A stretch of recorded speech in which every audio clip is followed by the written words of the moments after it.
I've been trying to find a lowering link to help with touching the ground a little bit better. And after buying 3 from eBay, and they were all the wrong size. The length was good, but the width, so across this way, was all too wide from all the ones I got on eBay. So I got this one now.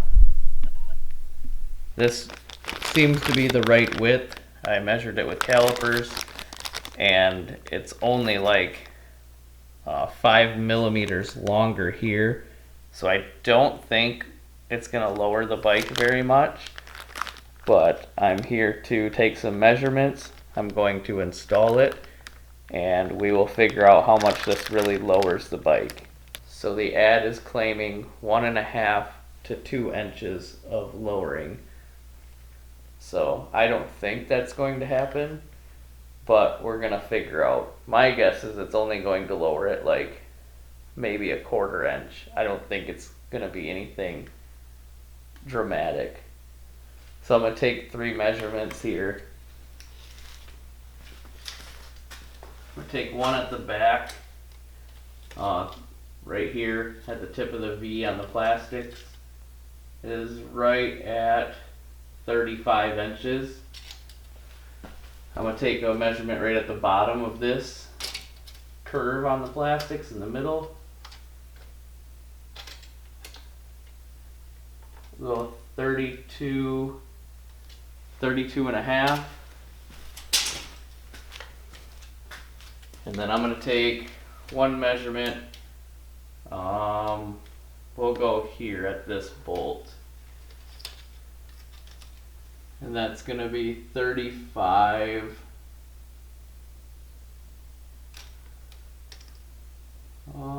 35 3/4. So I've got little marks on my triangle here. I'm on the 3rd mark of the triangle, and that's important because that controls how much the bike's going to lean. And if I push it in further, that'll kind of throw off this measurement a little bit. So I'll have to put it back on the 3rd mark again.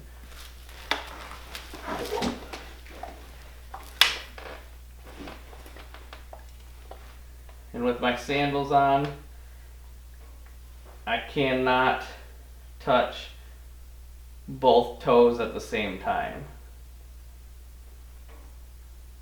So we'll see how much that changes.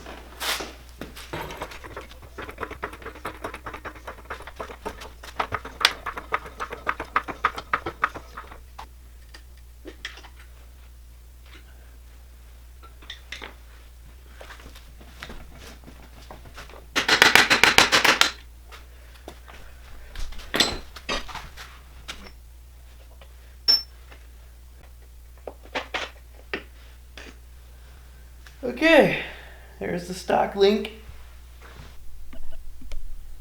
So here's the stock one. Here's one we're replacing it with. They're the same width. It's just the holes on this one are slightly longer. I'll take that measurement now. So measuring center to center on this one is 143 millimeters. And then center to center on the lowering link is gonna be 150 millimeters. So it should lower the bike for sure. I just don't think it's going to be very dramatic. Just want to show you guys something real quick before I put the lowering link on. I'm going to lower this bike down with no link attached and then see how it fits with the suspension kind of all the way down. Yeah, so with no link attached, I cannot even stand flat foot yet, which it's significantly lower. Like I have enough strength to hold the bike from tipping versus before I couldn't really do that with both feet. But I mean, it's still not like standing flat foot, and with boots on, I still couldn't have both feet on the ground because my feet would be more level. So I would still have to lean one side to the other. So it's never going to be perfect where I can just sit on the bike flat-footed, both feet on the ground. And that's just something I got to live with, only being like 5'5".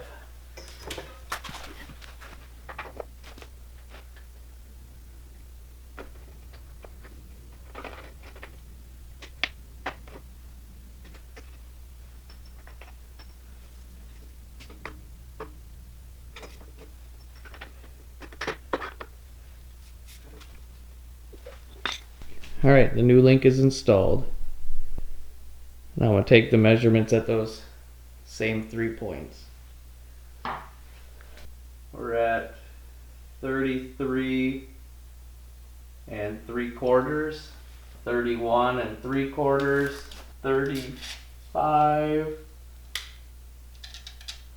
looks like 35 1/2. Sitting on the bike, it feels almost exactly the same.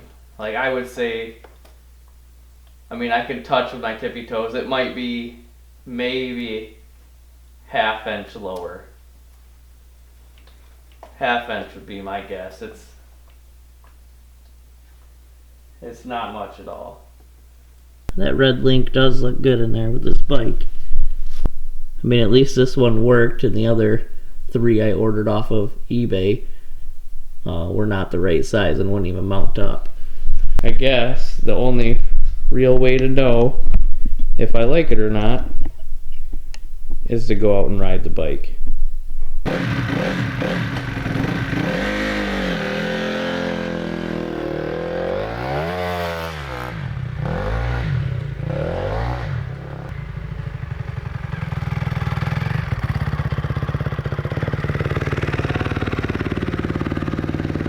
Okay, so after a short little ride, my recommendation would be to stick with the stock link.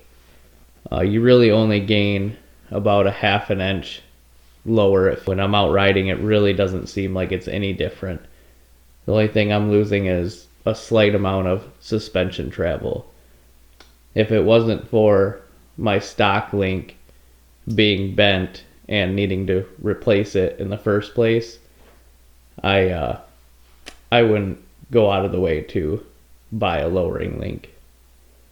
So if you like this type of content, please hit the thumbs up button and the subscribe button. Thank you for watching, and I hope you come back to watch some more videos.